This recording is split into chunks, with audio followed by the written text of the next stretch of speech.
Loading.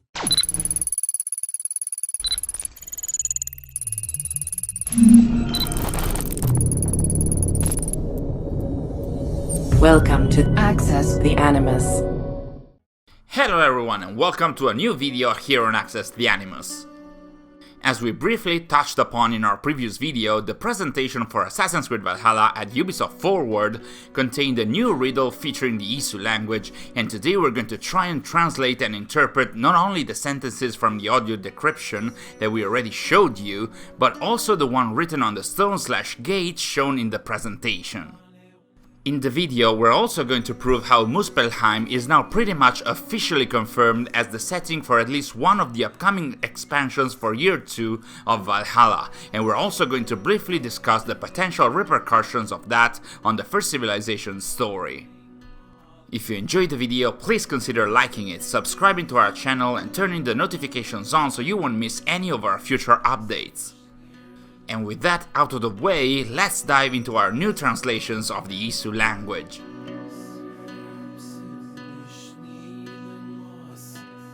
So this time we're in front of what seems to be a gate, or at least a monolith, with Isu text written all over it. When we first had a look at this gate, we could only recognize the verb to do, as we had already seen it a lot of times in the previous Isu text from Valhalla's main game. Its conjugation, though, looked unknown, and as such we were not able to translate its verbal tense at first. As usual though, when the Isu language is involved, there are almost always some hints that can help fans understand it. This time, as we mentioned in our previous video, after literally some minutes after the release of the presentation at Ubisoft Forward, fan Augusto Rudzinski reported on Reddit some interesting finds by user Mr. Jacob G in JoeRaptor's Discord. In fact, the audio at the end of the presentation at Ubisoft Forward had to be run through a Spectrum analyzer. As we showed you in our last video, we tried this ourselves, and through that we were able to obtain 2 additional sentences, both in the Isu language and in their English counterpart. Thus, we finally had our hint, so if you have followed us in our previous videos dedicated to the Isu language, you know what's coming. It's time to dive into our interpretation and translation. This time the decryption of the language was particularly difficult because we are in front of some grammar challenges and constructions for which we don't think we have all the means to fully understand them, but nonetheless we did try to give them a meaning through the grammar rules that we know up to now.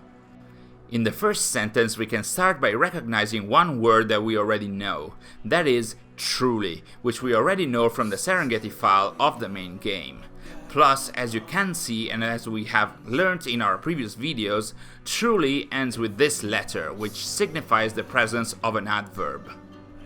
Let's keep this immensely long word aside for a moment, so we are left with 2 words which should represent the words what and you, as they don't have any familiar verb desinents that would identify the word understand. Now, it's not fully clear which is which, as we have never encountered singular you as a personal pronoun before, but as we showed in our Isu language cheat sheet, whose link you can find in the description, it seems like the personal pronouns of the same person do have the same desinents, as we saw for the first singular and first plural.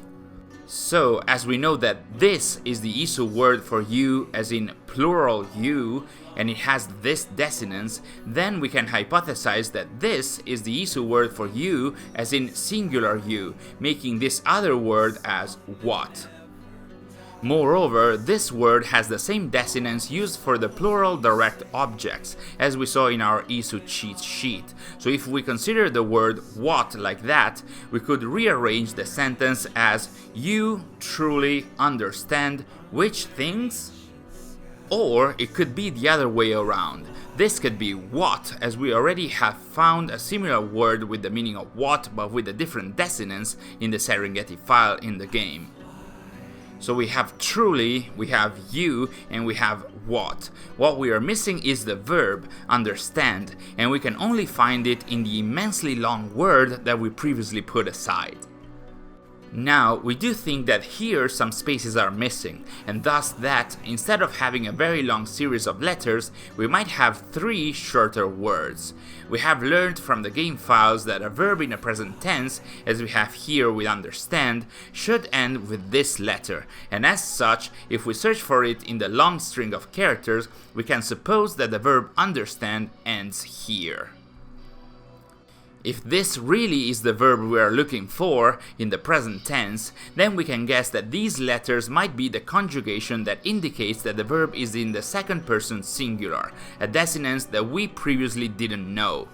Summing up, all of this gives us you which things truly understand, or as we see, what do you truly understand? Keep this in mind as this will be useful afterwards. What we're missing here, and we still haven't found it, is what indicates that this is an interrogative sentence. But anyway, if our assumptions are correct, big if, what comes after this letter must be part of the second sentence, and again, as we mentioned earlier, we think that even this string of characters is actually made up of more than one word.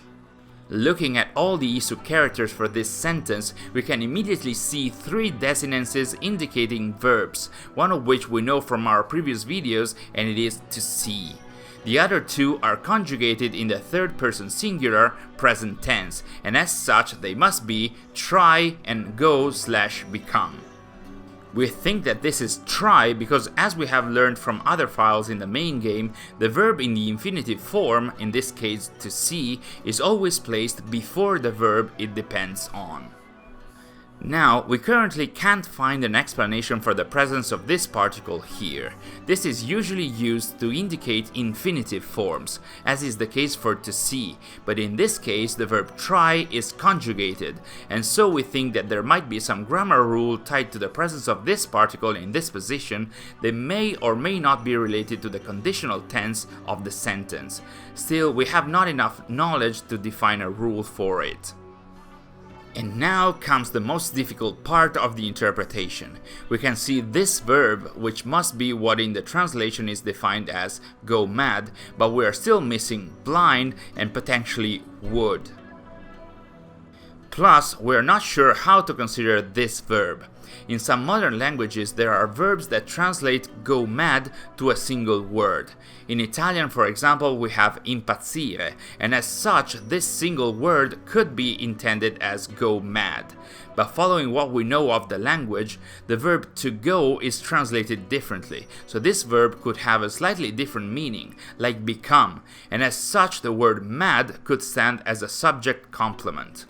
This is a sentence construction we have already seen in the past with the verb to be in the Canterbury file, and as you can see, we had the verb to be and its connected adjective ending with this suffix. If we search in the series of letters preceding this verb, we can see a similar suffix here, and if we take a closer look at it, we can identify a word that is written on the gate at the end of the presentation. So could this word be mad as a subject complement connected to go/become? That is an option. The other one is that this verb stands for go mad with no complements, and that this long word stands for blind, blind one or blind man. It doesn't really ring a bell to us though, as it is a suffix that we have never seen for a subject, and as such we prefer to interpret it with our first idea. The last remaining word is this one. We found it really tricky to give the proper meaning to these words in terms of grammar of the language, but this could be blind if we consider this word as mad. It would make sense ending with this suffix because we have seen in the past that subjects often end with this letter. What's strange again though is that we have this character repeated twice, and this is something we haven't seen in the Isu language yet. That said, keeping all our assumptions and hypotheses in mind, we can try and go back to our gate. We see what and you, which we have learned from the first sentence, our verb to do and its conjugation that we can now recognize as second person singular, past tense, and so did, and then this word which we decided to translate as mad, as in our preferred option, or blind. Whatever the meaning, we can see it ending with this letter, and we have seen some collective adjectives ending with this letter once before in the Stonehenge files, where we had examples like the strong and the weak. They were in their plural form, and we translated them as those who are strong and those who are weak. In this case, it is in its singular form, and as such it could be translated with the one who is blind or the one who is mad, or more specifically, the blind one or the mad one. Now that does ring a bell, doesn't it? If the translation was correct, it would sound like, "Mad one, what did you do?" or "What have you done?" That's a clear reference to Odin, who was actually called the Mad One by Loki in the Isu era. Interestingly enough, as we showed you in our previous video, the two sentences we get from the Spectrogram are actually written by Loki, and we know that because we can see his signature here, meaning that both sentences from the Spectrogram, but also the one on the gate, might be written by Loki and addressed to Odin himself. So that will be the full translation, but now, what do we make out of it? The sentence, "Would a blind go mad trying to see," is peculiar, because in the Norse mythology, Odin wanted to gain wisdom and knowledge of all the things that were hidden from him, and he sacrificed his eye in Mimir's well and even hanged himself in the branches of the Yggdrasil, the Tree of Life, for 9 days and 9 nights in order to gain the knowledge of other worlds and all that was hidden from him. So following the mythology, this sentence about a blind man going mad trying to see would somewhat be like a criticism to Odin going to the extreme to look for knowledge that goes beyond himself. In the Isu narrative though, Odin sacrificed his eye in order to make the seventh method work and thus to escape his fate and be reborn some millennia later. So this sentence could be interpreted as Loki criticizing the Isu Odin for trying to see beyond the calculations he had received and surviving his fate, something that Loki himself did too in order to finally get his revenge. The sentence, "What do you truly understand?" is kind of a follow-up. After gaining knowledge, after doing what he did for selfish reasons, what did Odin actually gain? Does it mean that even during the Isu times Loki knew secrets about Odin or the seventh method that even he did not know about? And lastly, "Mad one, what have you done?" In this case we can have different interpretations. This could be, for example, about Odin using the seventh method and changing the destiny of humanity forever, or it might be more likely to be something connected to the upcoming expansions where Odin did something he really shouldn't have done. Actually, all three sentences could be oriented to the upcoming expansions, while we still don't know the context for them. We'll probably have to wait and see, or maybe not. In fact, there's still a pretty big detail we have left out until now. This symbol. This is a Nordic rune, not an Isu language character. This is, and sorry for the pronunciation, the M rune or the rune Mannath, which in a number of visual representations is the symbol for the realm of Muspelheim in the Norse mythology. Actually, even God of War in 2018 used the same symbol to represent Muspelheim.